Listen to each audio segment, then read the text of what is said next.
played in a ton of funk bands over the years, and along the way I've developed a simple formula for creating incredible groovy patterns on the keys. So today we're going to be looking at all of the essential ingredients of funk: groove, great voicings, and those all-important funky 16th note patterns. I'm going to break everything down for you step by step. Let's do it.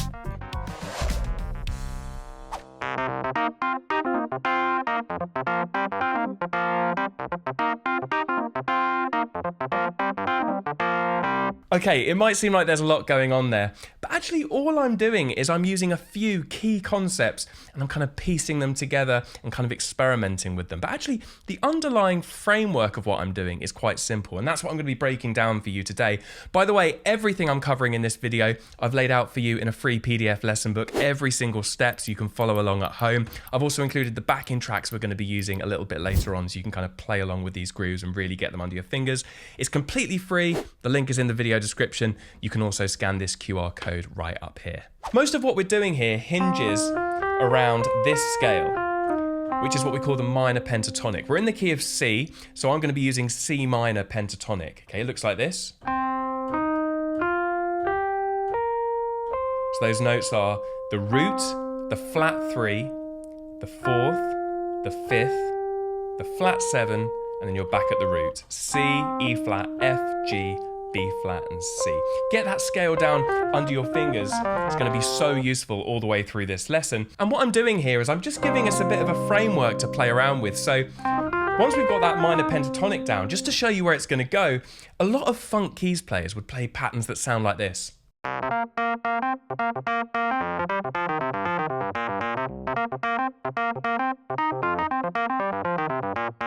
All I played there was the C minor pentatonic. Just kind of broke it up, and my hands are doing a bit of chopping, right? They're never going down together. They're always playing one at a time and kind of having almost a conversation with each other. Watch.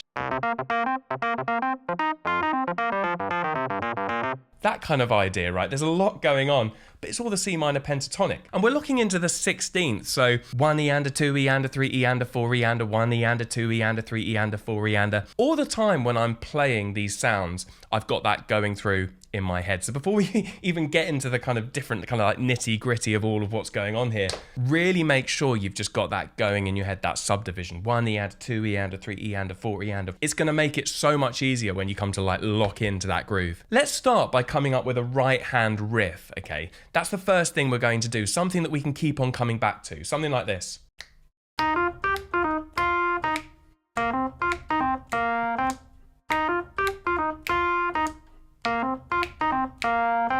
I'll break that down a little bit slower for you. I wanted to kind of give you a sense of it at tempo, but here it is a bit slower.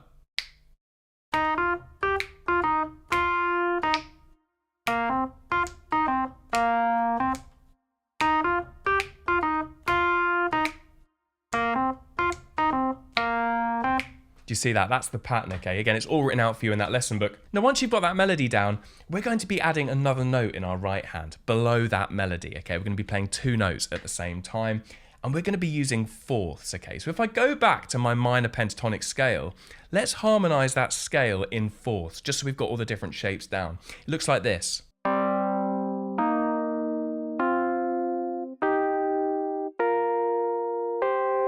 Did you see that there? I'll come down again now.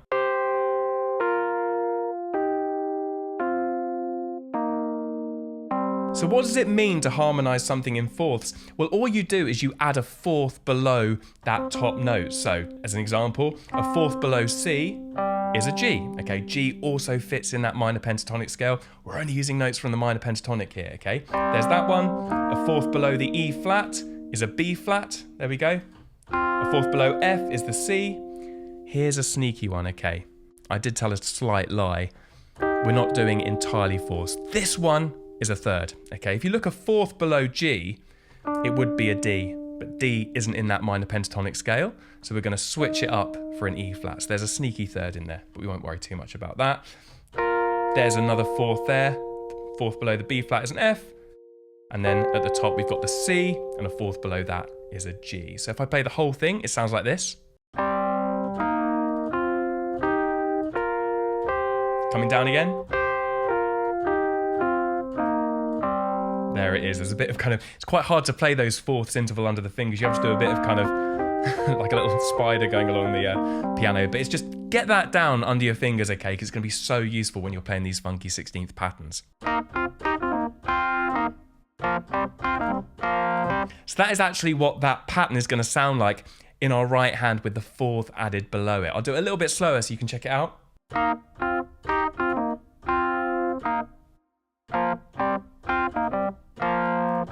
There it is, okay. It's really important to make sure you know where the beat is coming in. So it actually comes in on beat 2. So it's 3, 4, 1.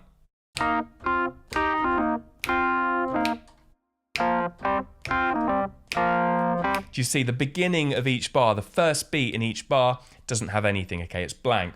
1, 2, 3, 4, 1. 2, 3, 4, 1. There it is.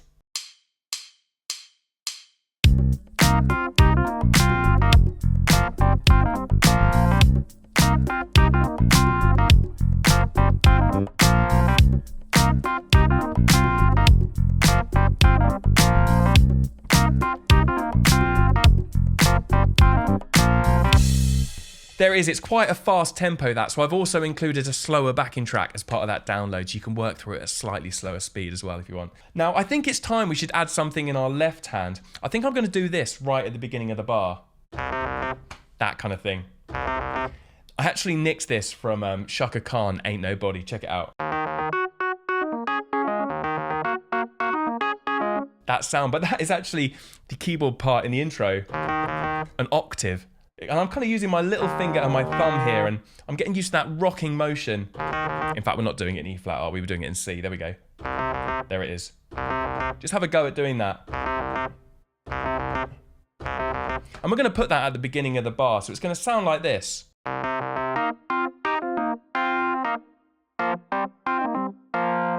The rest of it feels a bit empty. Our left hand feels like it's kind of waiting around just to do that octave again. We want to give it something else to do. So I think I'm going to add in some extra left hand punctuations. Let me show you what this sounds like. There's a lot going on there, or at least it seems like there's a lot going on. But it's the punctuations between the hands that just brings this whole groove to life, right? Let me take it a little bit slower so you can just see exactly what I'm playing. There's our first left-hand punctuation, okay? I'm using that C up there, and it comes just here. And it doesn't need to be as hard as I played it there. It can just be soft. Just brings it to life. I'll do it a little bit slower. There it is, yeah. I'm playing it deliberately harder than I normally would, just so you can see exactly where it is. And then we're going to go into the next bar. Now, I'm going to change up some of the notes I'm using in my left hand. We're going to be going to an F and then a G. The whole tune is in the key of C minor, the track is in C minor, but the bass just kind of goes between C, F and G. So I'm going to be using an F here in my left hand rather than a C. And it's going to look like this. 1 E and A. That is what I'm going to be playing at the beginning of the bar. I'm not playing on any of the main beats. I'm playing on the E of 1 and the of 1, okay? 1 E and A. Just do it again. 3, 4, 1 E and A. It's actually quite tricky, this, because we're so used to playing on beat 1. When we have to play something not on beat 1, but on one of the subdivisions, it's much harder. Listen. 1 E and A. There it is. 1 E and A. That's where it comes in. And then if I add in that last part of my right hand,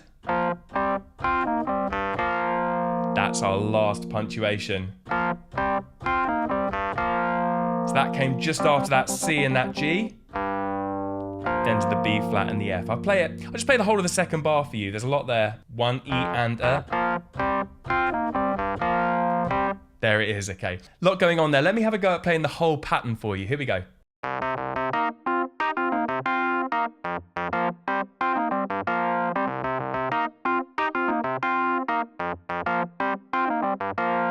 There it is, okay. Remember, I am changing those bass notes. I'm going between the C, the F, and the G. You can do this all with just a C in your left hand as well. It doesn't really matter. Those punctuation notes, they're more just kind of like gestures rather than like actual notes, if that makes sense. Let's have a go at doing this with the backing track.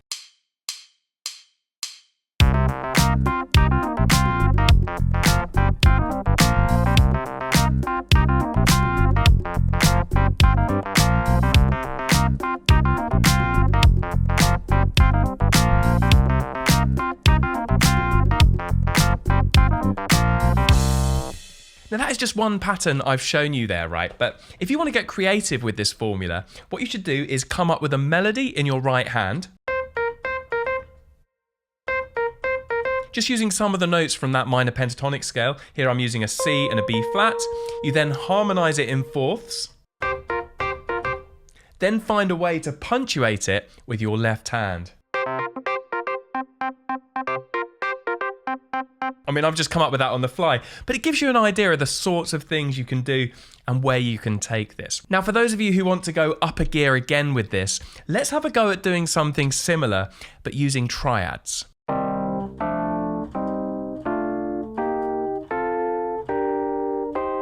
Okay, we're no longer using the minor pentatonic anymore. We've added a couple more notes to make it into a full scale.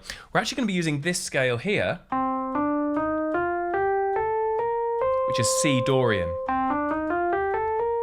It's pretty much like our minor pentatonic, except we've added in the D, the second, and the A, which is the sixth. So if we play the whole thing, there it is. Got a really beautiful sound. It's like a beautiful minor sound Dorian, and it works really well on these funky grooves. Okay, a lot of funk minor grooves will be over like a Dorian sound. Okay, that is the scale we're going to be using, and we're going to harmonize every single note in that scale in our right hand with a triad using notes from the Dorian scale. Does that make sense? Hopefully it does. I'll show you what it looks like. Okay, our melody note is always going at the top. Okay, so we've got that C at the top, then we've got a G and an E flat. So we're going to harmonize that first one there with a C minor. We then go to D minor. We then go to another C minor and D minor. So far we've alternated between C minor and D minor. Then we go to an E flat. Okay. Then we go to an F. Then we go to a G minor, and then we go back to a C minor. Now, just to recap, it's this top note we're looking at, okay? This is our melody note. It's the note you hear. It's the note that rings out over the top. That is the note we're harmonizing. So it goes C minor, D minor, C minor, D minor, E flat. That's an E flat triad there with a G at the top. F triad with an A at the top. G minor with a B flat at the top, and then C minor. Okay, that's the kind of formula we're using. Have a go at just playing that through and get it really secure under your fingers, but you can hear such a great sound, so fun to play. So now let's have a go at coming up with a repeated pattern that we can use in our right hand, but using those triads now rather than just the fourths. Let's have a go, something like this.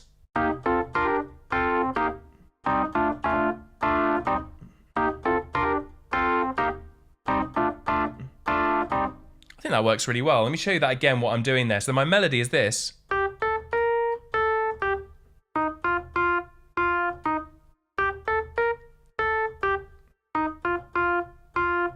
You can see I'm using my little finger because that's our melody note. If I then add the triads in,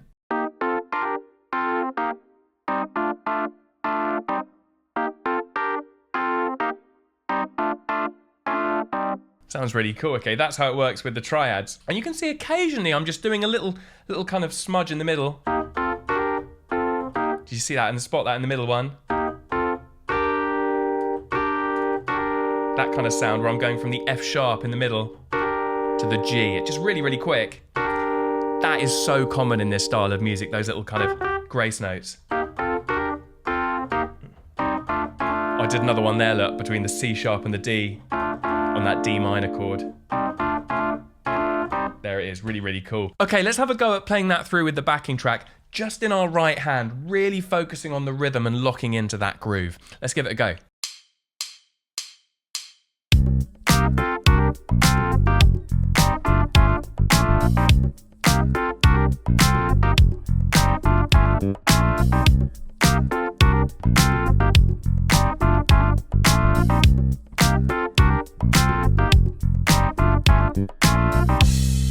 So once you've got that down, let's see if we can now add in our left hand punctuating that groove. And what we want is that 16th note choppy effect. I'm not going to be as prescriptive about it here, okay? I'm not going to say do it exactly like this.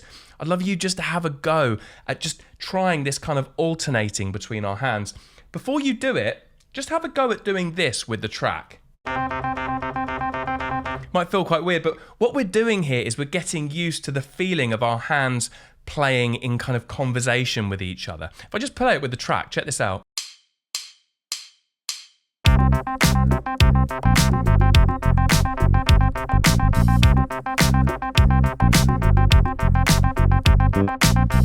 It feels a bit odd doing that, but it just gets your hands used to that kind of pattern of alternating with each other. So I might do something like this.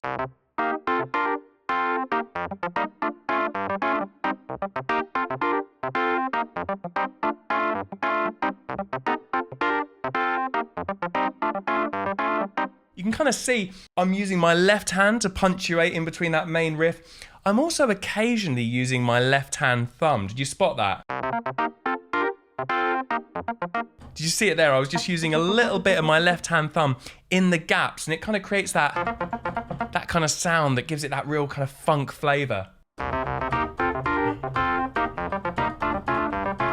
Just really, really helps propel it along. I mean, I'm moving between the C, the F, and the G, but to start with, even just have a go at doing it on one of those notes, just the C to start off with. See if you can just do it with that, and then think about adding in the other notes. It's all about scaffolding it, yeah, step by step. Let me have a go at doing this with the track.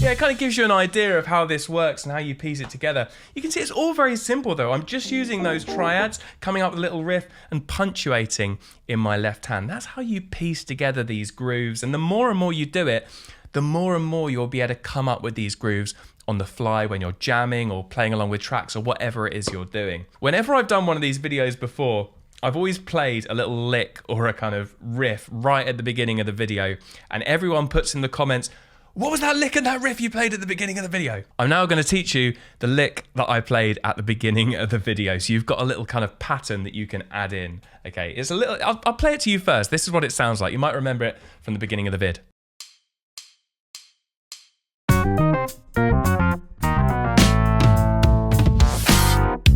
There it is, and we're into the pattern. Okay.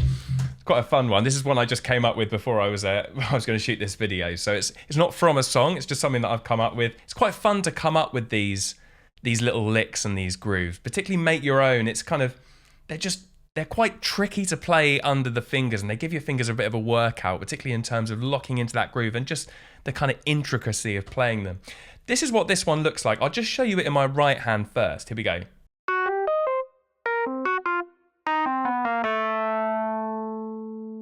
And then we play a chord at the end. I'll show you that in a second. I'll just break it down a little bit slower.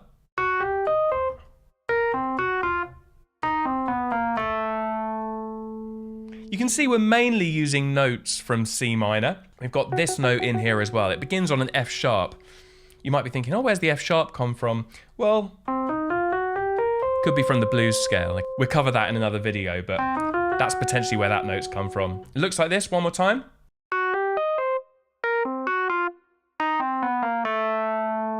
Now, if I put my hands together and I do it in both hands, it looks like this. I'll do it slowly for you. This took me a few takes at the beginning of this video to get this right. So often I write these licks and things, and I just kind of think, oh yeah, I'll do that. And then the cameras are on, and I have to play all these tricky things. It took me a little while. So if it's taking you a while to get this down, don't worry, it took me a while too. Here we go. There it is. Okay, a little bit faster. A little bit faster again. And then we're going to play a chord, which is this chord here, right? This is a G7, sharp 9, sharp 5. I'll just explain to you why it's called that. We've got that root at the bottom, then we've got the 7th, which is an F, the 3rd, which is a B, And then here we've got some extensions. We've got a sharp 5 there in my second finger, that D sharp. The regular 5 would be a D, but we're sharpening it to give it that kind of extra bit of tension. And then we've also got a sharp 9 up the top here. That's I guess that's an A sharp, okay? Also known as a B flat, but yeah, technically speaking, it should be an A sharp. There it is. There's that chord we play right at the end. And I'm actually going to do a little run up like that. You see, my little finger goes F, F sharp, and I play the chord all together. It's quite fiddly. If I play the whole thing, just that intro lick, check it out.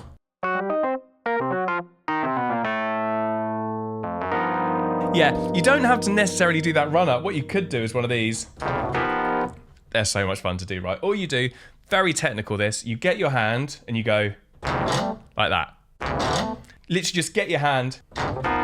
There it is, yeah, so much fun. Okay, let's have a go at playing this with the backing track. And what we're gonna do is we're gonna play the lick to begin with, that little intro section we just worked on. Then I'm gonna be playing those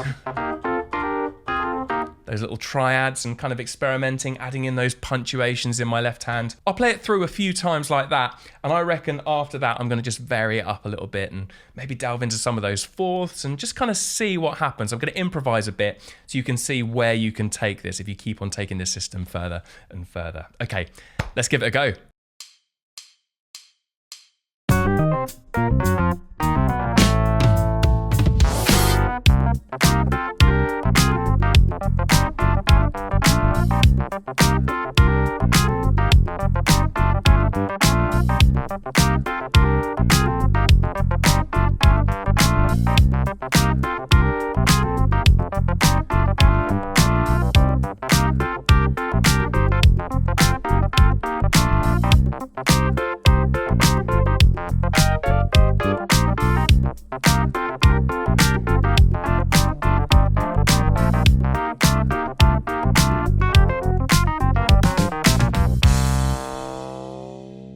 Now, whenever I do one of these funk videos, I always get asked, what is your favourite funk piano riff of all time? Well, I've actually broken it down for you in this video up here. It's Shake Your Body Down by the Jackson 5. I think you're really going to enjoy it. It's so much fun to play. Go give that video a click, and I'll see you over there.